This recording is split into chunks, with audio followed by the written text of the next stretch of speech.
Hi everyone, trust you all are doing well and welcome back. And if you're new, welcome to the channel.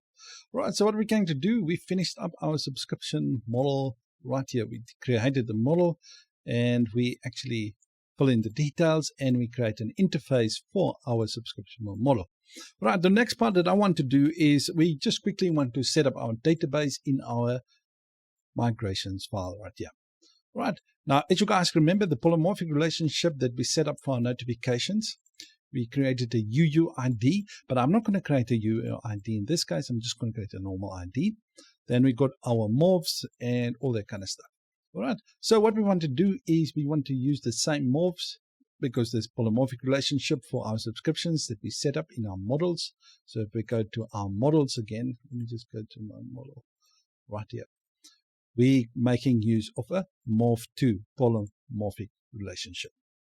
All right, so let's quickly set up our database accordingly. All right, so the first thing that I want to do is I want to create, as you can see, let me just show you where it comes from.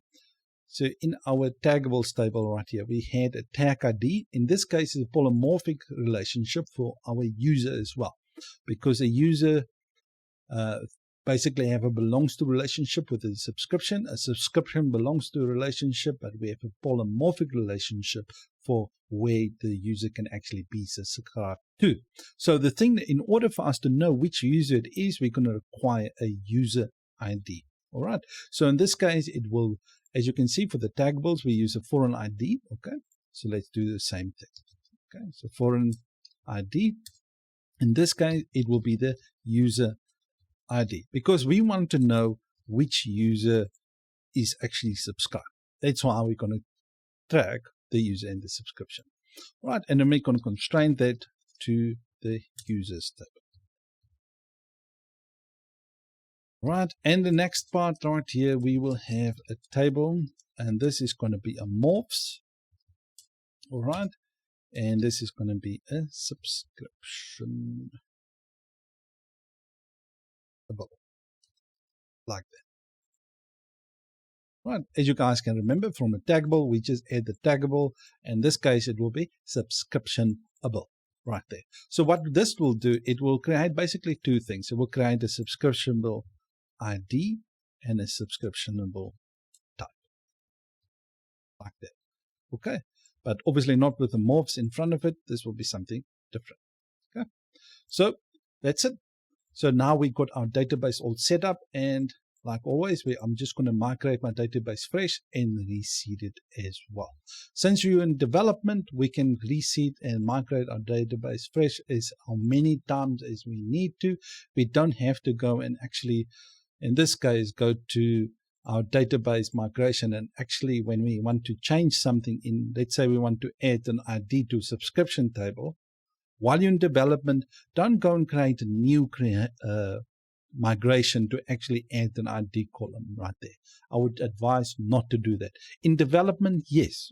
In production, I would understand you doing that, but in development, keep your things simple. Rather do everything that you need to do here while in development, so that you don't have a whole list of migrations, fixes, or whatever the case might be in here.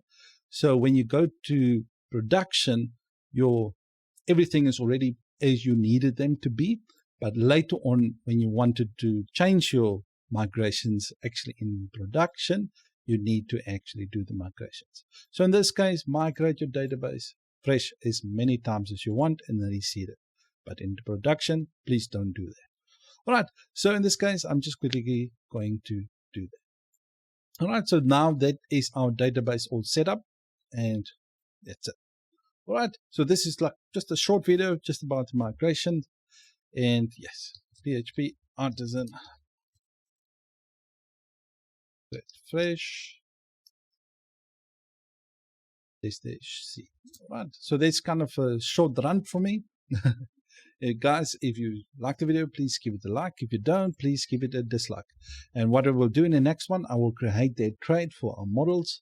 If you remember, I talked about the trade, and we're going to create that in the next one. And we're going to implement that interface in our thread model right there in order to receive subscriptions. Right. Thank you guys, and see you in the next one. Adios.